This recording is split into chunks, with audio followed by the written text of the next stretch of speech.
माथुर साहब, आपने ये अपनी पुस्तक हिंदू के केल्टिक स्वजन, या आपने इसमें भगवान विष्णु से जुड़े हुए या भारतीय देवी देवताओं से जुड़े हुए विभिन्न अवतारों का वर्णन यूरोपीय देशों में जिनकी मान्यता है ऐसा वर्णन किया है, तो इसके बारे में आप थोड़ा हमें बता पाएंगे? ये पुस्तक का मैंने शोध का विषय लिया है। इसमें मेरे अध्ययन के अनुसार ये सभी लोग जो यूरोप में अधिकांश लोग जो हैं और सबसे पौराणिक काल में गए हुए लोग हैं वो लोग हैं जो भगवान परशुराम के समय के गए जी। तो यूरोप के अंदर आप किस काल में गए होंगे? भगवान परशुराम रामायण काल से भी पहले यूरोप में गए थे। रामायण काल में तो उन्होंने अपने अस्त्र शस्त्र रख दिए थे जी। तो अगर हम रामायण काल को 9-10 हज़ार साल पहले का मानते हैं तो ये उससे भी पुराना इतिहास है। और ऐसा इतिहास शायद मुझे नहीं पता कहीं और आपको लिखित में मिलेगा, लेकिन हमारा ज़मीनी अध्ययन है और अनेक देवी देवताओं को न केवल यूरोप के अंदर वही लोग जो माइग्रेट करके गए अमेरिका, कनाडा, न्यूजीलैंड, ऑस्ट्रेलिया, वहाँ भी आज भी इन हिंदू देवी देवताओं को वो लोग पूछते हैं। यूरोपीय देशों में न केवल यूरोपीय देशों में, मैंने बताया ना, अमेरिका में भी, कनाडा में भी, न्यूजीलैंड भी और ऑस्ट्रेलिया में भी, क्योंकि ये लोग माइग्रेट करे। तो ये जिनको केल्ट्स बोलते हैं, ये भगवान परशुराम के समय के गए और इन्होंने यूरोप से भी माइग्रेट करे। आज अमेरिका में तकरीबन 20 से 25% इनकी पॉपुलेशन है। तो ये सभी लोग आज भी इन देवी देवताओं को पूछते हैं।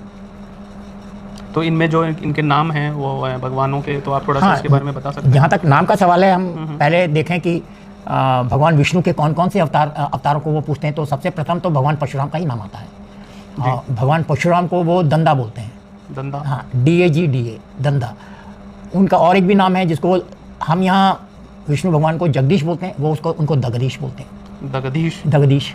और एक नाम से जानते हैं, बोलते हैं कि god with battle axe and cauldron, मतलब भगवान जिसके हाथ में फरसा और कलदान है। तो भगवान परशुराम को भारत में भी गॉड जो है, भगवान जिसके हाथ में फरसा और कमंडल बोलते हैं। तो वही उल्लेख है उनका, उसी तरह से उनकी पहचान है। अब हम उससे पहले के भी अगर हम विष्णु के अवतारों को लें तो सबसे प्रथम हम भारत के अंदर मत्स्य अवतार को मानते हैं जी। वो लोग भी मत्स्य अवतार को पूछते हैं और वो सैल्मन मछली को मत्स्य अवतार मानते हैं और वो लोग उनको बोलते हैं सैल्मन ऑफ इन्फ्यूज्ड नॉलेज।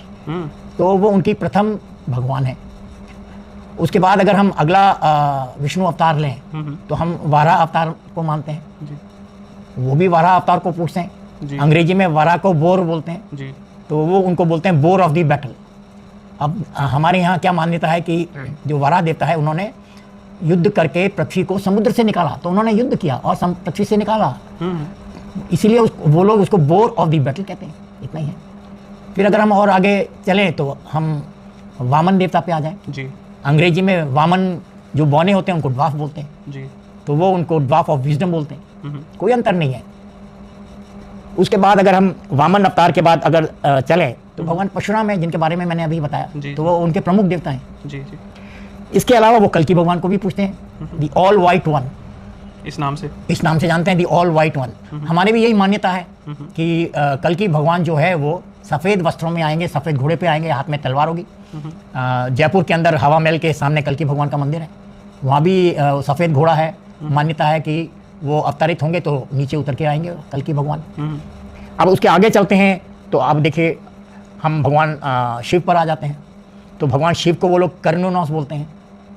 और फिर अगर आप देखें तो वो प्रमुख बात यह है कि पूरा यूरोप जो है, वहाँ पर एक बहुत प्रसिद्ध नदी है। जैसे भारत में गंगा जी हैं, यमुना जी हैं, तो हम भारत की संस्कृति को गंगा जमुना कल्चर बोलते हैं जी। वैसे ही सरस्वती नदी भी थी, वो भी एक कल्चर मानी जाती है। और वैसे ही सिंधु नदी भी थी। तो वहाँ जो प्रमुख नदी है उसका नाम है दानू। हाँ, वो सेकंड लार्जेस्ट नदी है यूरोप के अंदर और वो ही उसी के नाम से यूरोप का कल्चर भी माना जाता है। उसको बोलते हैं दानू भी कल्चर जी। तो उनको बोलते हैं तथ दी दानू, ये भी बोलते हैं। हम बोलते हैं हरिओम तथ, तो वो तथ दी दानू बोलते हैं। और दानू कौन थी? दानू ऋषि कश्यप की पत्नी थी। अरे, तो ऋषि कश्यप का जो मुख्य क्षेत्र था वो यूरोप ही था। और हम ये कहें कि हाँ, यूरोप में हिंदू देवी देवता कैसे हुए, तो देखिए, जो उनकी पत्नी आदित्य थी, उनसे वामन देवता हुए। तो दानू नदी वहाँ के नाम से ही वहाँ का पूरा कल्चर है यूरोप का। तो वो ऋषि कश्यप की कर्म भूमि रही है पूरा यूरोप। तो उनसे ऋषि कश्यप की जितनी भी संतानें हैं, ये मैं मानता हूँ कि वो भारत और यूरोप में ही हुई होंगी। तो हमारा पौराणिक काल से भारत का संबंध रहा है। इसीलिए हम जो कहते हैं जम्बू द्वीपे भारत खंडे, तो जम्बूद्वीप कहाँ कहाँ था उसकी कल्पना आज तक हमें स्पष्ट नहीं है, लेकिन हमें ये प्रतीत होता है कि वो यूरोप तक रही होगी जी। तो ये सारी है। इसी तरह से अगर अब और भी हम देवी देवता को अगर चलें तो मैं नहीं जानता हमारे यहाँ बाकी लोग इसको कितनी मान्यता देंगे। तो जो दानू नदी है उसके दोनों तरफ बहुत जंगल हैं और हमारी वनस्पति जंगलों में होती है। बिल्कुल। तो दानू वन अत्रि, अत्रि का मतलब जो वेदों के ज्ञान होते हैं, तो धनु वन अत्रि धनुवंतरी होता है। अरे वाह। तो ये भी आप शब्द उससे जोड़ सकते हैं, लेकिन हमारे यहाँ के विद्वान कहेंगे नहीं, ये तो ऐसा नहीं है। वैसे ही वो लोग नारद मुनि को पूछते हैं, वो उनको बोलते हैं लुगस ऋषि, देव ऋषि, तो देव ऋषि मानते हैं। देवर्षि। तो इसका सारा वर्णन जो है मैंने, और भगवान इंद्र को वो लह बोलते हैं, ये शुद्ध संस्कृत शब्द है। ल का मतलब भारत में भी इंद्र भगवान रहा है, जो ल जिसको यूज करते हैं। तो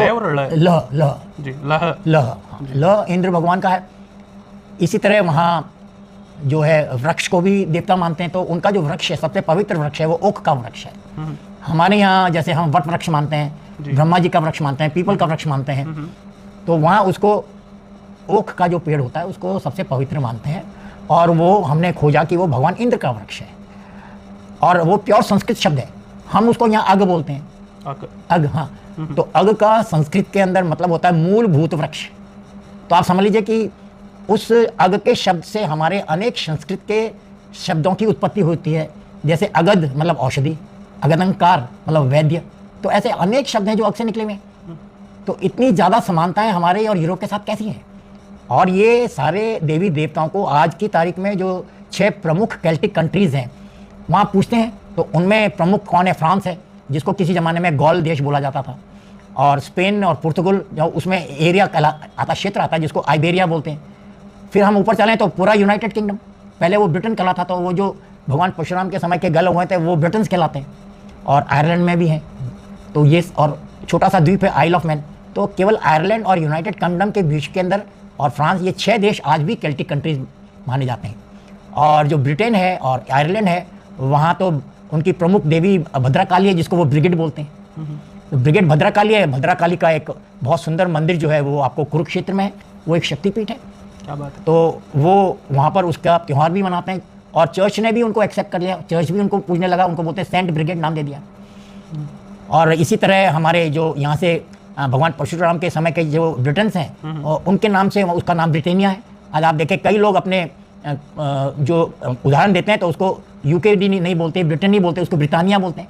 तो भद्रकाली से निकला हुआ शब्द है, ब्रिटेन, ब्रिटेनिया, भद्रकाली, ब्रिटनी, ब्रिटेन, ये सब उससे निकले हुए शब्द हैं, इनकी उत्पत्ति हुई है। तो ये इतना गहरा अध्ययन हमने किया और हमें बहुत समानताएं मिली हैं जिसकी कल्पना नहीं की जा सकती।